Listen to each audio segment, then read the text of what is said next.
Hello everyone. सबसे पहले इसका स्क्रीनशॉट ले लो। कभी भी कुछ भी भूल जाओ तो स्क्रीनशॉट देख के याद आ जाए, एक तरह नोट्स की तरह यूज हो जाएगा। मैं इसको पहले इसलिए लिखता हूँ कि वीडियो थोड़ी छोटी होगी क्योंकि किसी के पास बस टाइम है नहीं। बट ये भी ट्रूथ है कि अगर कुछ सीखना है तो टाइम तो लगाना पड़ेगा उसके अंदर। तो आज मैन पावर कैलकुलेशन और लाइन बैलेंसिंग के ऊपर वीडियो है। मैन पावर कैलकुलेशन एक्चुअल में होता क्या है और लाइन बैलेंसिंग क्या होता है। मैन पावर कैलकुलेशन होता है कि हमें पता हो कि हमें अपना काम करवाने के लिए कितने आदमियों की ज़रूरत है, कितनी मैन पावर की ज़रूरत है। अब चाहिए आपको 2 आदमी, हायर कर लो आप 4 आदमी। मजदूरी 2 आदमियों से ही करानी है और 4 मजदूर ले आए, क्या क्या होगा? नुकसान ही होगा आपका।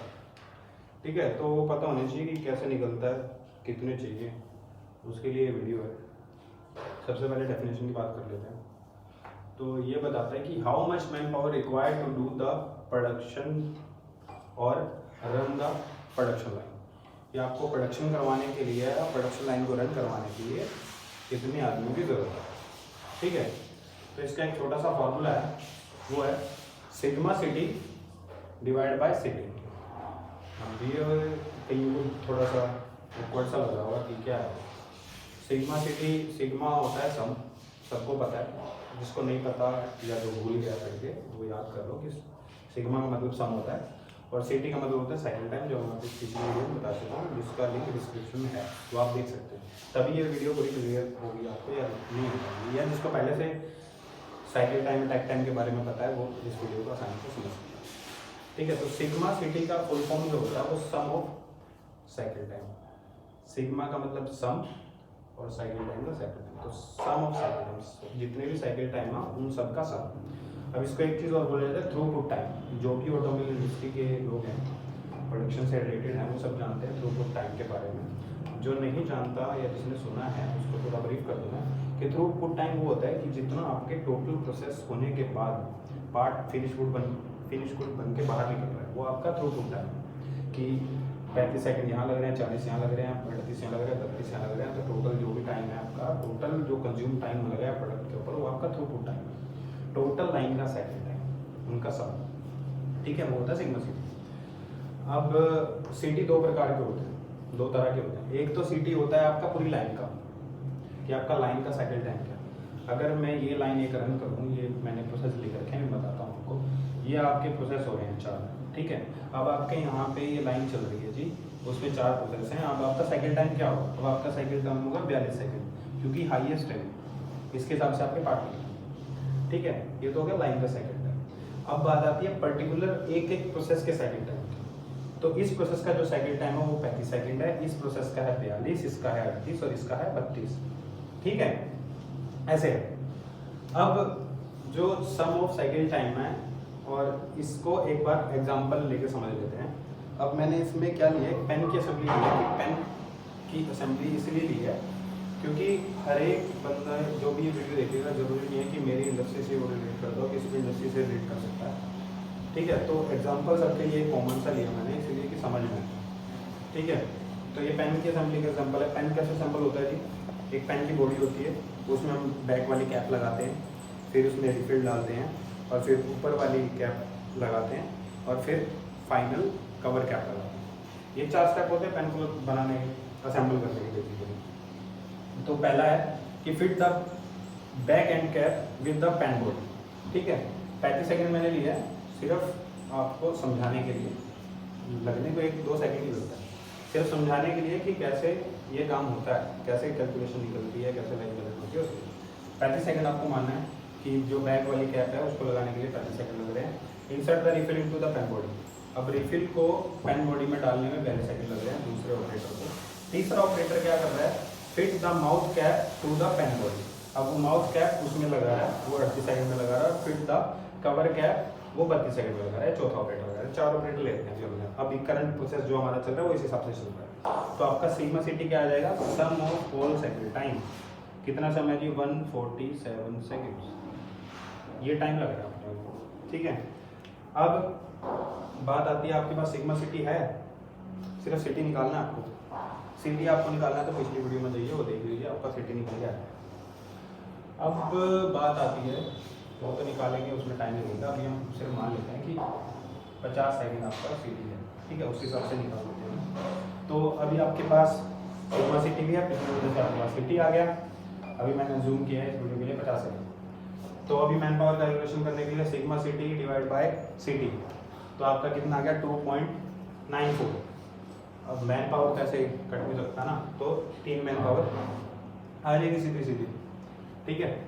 तो अब 3 मैन पावर तो आ गई, काम तो फिर भी 4 से ही हो रहा है, क्या फ़ायदा होगा फिर।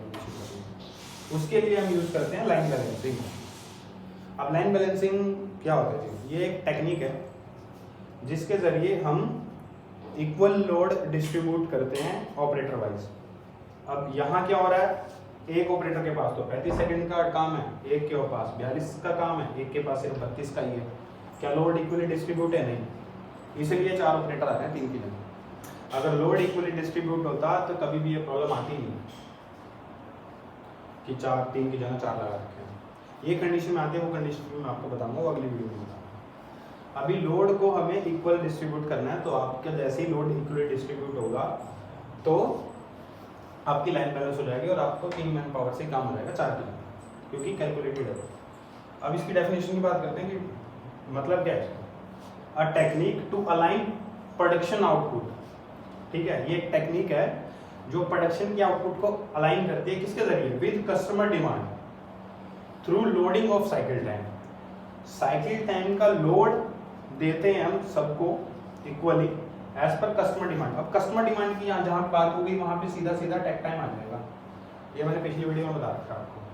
तो ये पूरा का पूरा अगर आपको समझना है, पिछली वीडियो जरूर देखनी पड़ेगी, जिसको पता है उसको कोई जरूरत नहीं, क्योंकि मैं यहाँ पे जो भी वीडियो बना रहा हूँ सिर्फ आप लोगों को समझाने के लिए बना रहा हूँ, मेरा और कोई मोटिव है नहीं, ठीक है। तो जहाँ भी कस्टमर डिमांड की बात हो रही है वहाँ टेक टाइम की बात हो रही है, और जहाँ भी टेक टाइम की बात हो रही है अगर वहाँ साइकिल टाइम आ गया तो आपको takt time cycle time takt time के जरिए निकालना, ठीक है। तो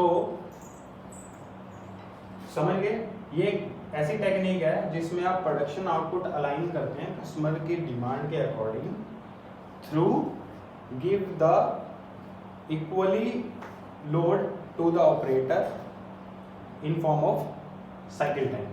साइकिल टाइम की फॉर्म में आप ऑपरेटर को बताते हो कि आपको क्या क्या करना है, मतलब कितनी कितनी देर में करना है। सबका इक्वल होगा तो लोड इक्वली डिस्ट्रीब्यूट हो जाएगा, सब अगर इतनी इतनी देर में काम कर रहे हैं। अब क्या हो रहा है, इसको हम यहाँ ग्राफ पे ले आते हैं। सबसे पहले लाइन बैलेंस करने के लिए सबसे पहले आपको ग्राफ में लेके आना पड़ेगा, तभी समझ में आएगा क्या दिक्कत हो रही है।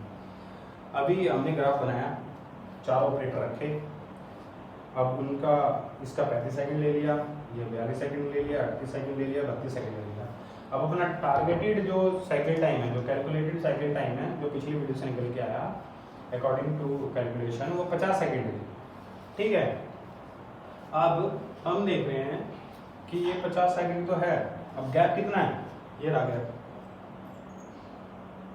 इतना इतना गैप है, ठीक है। अब इस गैप को खत्म करने के लिए हमें क्या करना पड़ेगा, जो भी हमारे प्रोसेस हो रहे हैं इन प्रोसेस का हर एक प्रोसेस को स्टेप वाइज लेना पड़ेगा, एक्टिविटी वाइज लेना पड़ेगा। जैसे कि अब वो बैक कैप जो लगा रहा है पेन में, वो कर क्या रहा है, वो पहले पेन की बॉडी उठा रहा है, फिर बैक कैप उठा रहा है, दोनों को टच कर रहा है, फिर 2-3 राउंड घुमा रहा है, फुली फिट कर रहा है, और फिर उठा के उसको दूसरे स्टेशन पे दे रहा है दूसरे ऑपरेटर को काम करने के लिए, जिसको 42 सेकंड का काम करना है। 35 सेकंड में इसने करा, दे दिया, वो 42 सेकंड तक करेगा, रिपीट डालेगा। अब इसमें इसने 4 एक्टिविटी करी, उठाया, बैक कैप उठाई, फिट करी और रखा, 4 किए इसने, 4 एक्टिविटी करी, चारों में कुछ ना कुछ टाइम लगा हुआ, 2-4 सेकंड 2-4 सेकंड 2-4 सेकंड जो भी है एक्सेट्रा है, ठीक है। तो उनको स्टेप वाइज पहले नोट करना है। अब जो उनमें से आइडल कंडीशन है, आइडल टाइम्स है, आइडल टाइम्स मतलब जिसमें वो आइडल टाइम्स होते हैं जिसमें वो वेट करता है या जिनको करने की जरूरत है नहीं, उन सबको खत्म करना है सबसे पहले लाइन बैलेंसिंग में। दूसरी चीज़, कोई भी ट्रांसपोर्टेशन हो रहा है, एक ऑपरेटर दूसरी जगह पे मूव कर रहा है, वो चीज़ें खत्म करनी है, उनको उनके लिए सोचना पड़ेगा आपको कैसे करना है, तो थोड़ा बहुत सोचना पड़ेगा। अब इसमें सिंपली मैं समझा दूँ, बहुत बड़ा टॉपिक रहता है। अब ये 32 सेकंड है, मैंने इसको अज्यूम किया कि मुझे इस 32 सेकंड वाले ऑपरेटर को खत्म करना है, तो इसको खत्म करने के लिए मुझे इनका काम किसी और से कराना पड़ेगा, तब ये जाएगा। अब मैंने अगर आपको हायर किया और आपको हायर कर लिया, तो कुछ दिन बाद मैंने आपका काम किसी और को दे दिया, तो आपकी जरूरत तो मुझे है नहीं ना, तो आपको मैं वहाँ से हटा दूंगा, कोई और काम दे दूंगा। तो इस ऑपरेटर को यहाँ से हम निकाल सकते हैं। तो मैंने इस ऑपरेटर को यहाँ से निकालने के लिए इसका काम थोड़ा थोड़ा सब में बांट दिया। अब पूरा का पूरा 32 सेकंड में इसको तो नहीं दे सकता, तो क्या होगा 32 और 35 कितने हो जाएंगे 67, तो 50 सेकंड एक्सीड कर जाएगा। तो मैं इसको हद से हद कितना काम दे सकता हूँ 50 सेकंड का सीटी है जी, जो टारगेटेड कैलकुलेटेड सीटी, और अभी आ कितना रहा है 35, तो मैं इसको 15 का दे सकता हूँ काम। ठीक है, तो मैं ऐसी एक्टिविटियाँ इसकी अलग अलग लिखूँगा ना, तो मैं इसमें से जो 15 सेकंड की एक्टिविटी है वो मैं इसको दे सकता हूँ। तो मैंने वो एक्टिविटी निकाली जी, वो आपको निकालना पड़ेगा, मेहनत करनी पड़ेगी। वो 15 सेकंड की एक्टिविटी इसको दे दी मैंने। ठीक है, अब 32 में से 15 गए जी, कितना बच गया 12 में से 5 गए 7, इसलिए इसको हासिल दिया 2 में से गए 17 सेकंड और बच गए। 17 सेकंड में से मैंने देखा कि 6 सेकंड की एक एक्टिविटी है जो मैं 2 नंबर को दे सकता हूँ। मैंने 6 सेकंड की इसको एक्टिविटी दे दीजिएगा। फिर बच गए 11 सेकंड 6 देने के बाद। ये 11 सेकंड की एक्टिविटी मैंने देखा कि मैं तीसरे को दे सकता हूँ, मैंने तीसरे ऑपरेटर को दे दी उसकी एक्टिविटी। तो अब क्या हो गया, पहले नंबर का जो ऑपरेटर है उसका साइकिल टाइम हो गया 35 + 15 50 सेकंड, दूसरे का हो गया 48 और तीसरे का हो गया 49। अभी लगभग सबका लोड डिस्ट्रीब्यूट है, इक्वली डिस्ट्रीब्यूट है, 1-2 सेकंड का फर्क है, उससे कोई फर्क नहीं पड़ता क्योंकि 147 है तो कहीं ना कहीं तो कम ज़्यादा करना पड़ेगा। अगर आप इसको भी पूरा 50 का काम दे दोगे तो इसके पास लगभग 47 सेकंड का ही काम रह जाएगा। तो इक्वली डिस्ट्रीब्यूट करने के लिए हाँ ये कर सकते हैं कि ये 50 जो है इसमें एक और जाए तो तीनों का 49 हो जाए, बट वो आपकी एक्टिविटी उस चीज़ को मीट करनी चाहिए। ये नहीं कि एक एक्टिविटी 11 सेकंड की है तो आपने इससे 10 सेकंड की करा रही और 1 सेकंड की दूसरे से करा रही है, ये पॉसिबल हो नहीं पाता। सम आओ केसेस में हो जाता है पॉसिबल कि आधी एक्टिविटी उसने कर दी और आधी एक्टिविटी अगले स्टेशन पे जाके मिलेगी, ये हो सकता है, बट उसके लिए आपको स्टडी करनी पड़ेगी कि वो हो भी सकता है या नहीं।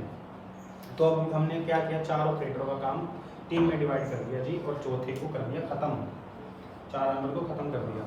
आपका सिग्मा सिटी तो इक्वली रहेगा हमेशा। ये किस केस में खत्म हो सकता है कि अगर कोई वेटिंग टाइम आइडल टाइम है आपके पास उसको आप खत्म कर सकते हो, या फिर कोई मुदा मुरी या मुरा में से कोई चीज़ है उसको खत्म करके आप सिग्मा सिटी खत्म कर सकते हो। बट ये बहुत रेयर केसेस में होता है कि ऐसा भी होता है, क्योंकि idle cycle time waiting time कभी भी हम साइकिल टाइम सिग्मा सिटी में लेते नहीं हैं। ठीक है, तो आपका अब आप समझ गए कि मैन पावर कैलकुलेशन कैसे करनी है। Sigma city total of the assembly line cycle time divide by the calculated city, आपका आ जाएगा मैन पावर निकल के। इस मैन पावर से आप रैंक बैलेंस कर सकते हो। रैंक बैलेंस कैसे करनी पड़ेगी, किसी एक ऑपरेटर को आपको पकड़ना पड़ेगा जिसको आप हटाना चाहते हो और उनकी एक्टिविटी दूसरे ऑपरेटर्स को देनी पड़ेगी। ठीक है, बट वो पॉसिबल होनी चाहिए, प्रैक्टिकली होनी चाहिए। वो दे दोगे आप तो आपका 4 से 3 ऑपरेटर हो गए। तो आप आज क्या सीख गए, लाइन बैलेंसिंग सीख गए, कैसे होती है, मैन पावर कैसे कम कर सकते हो विद परफेक्शन, और आपको मैन पावर कितनी लगानी है, मतलब एग्जैक्ट कितनी लगानी है। अब ये आप कभी गलती नहीं करोगे कि 3 की जगह आप 4 लगा दोगे या 4 की जगह 3 लगा दोगे। हमेशा आप पहले सिग्मा सिटी देखोगे आपका कितना है, ठीक है, और आपका कैलकुलेशन करोगे साइकिल टाइम की, उससे आप मैन पावर निकालोगे और उस मैन पावर के हिसाब से आप स्टेशन लगाओगे। ठीक है, thank you for watching this video, और पिछली वीडियो ज़रूर देख लेना, तभी मेरे दोस्त के समझ में आएगी। और अगर तब भी समझ नहीं आती है तो मुझे कमेंट में बता सकते हो, मैं आपकी ज़रूर हेल्प करूँगा, कोई इशू नहीं है उसमें। और नेक्स्ट टॉपिक पे, जिस भी टॉपिक पे आपको वीडियो चाहिएगी प्लीज़ ज़रूर बताना, मैं आपके लिए वो वीडियो ज़रूर बताऊँगा। Thank you so much.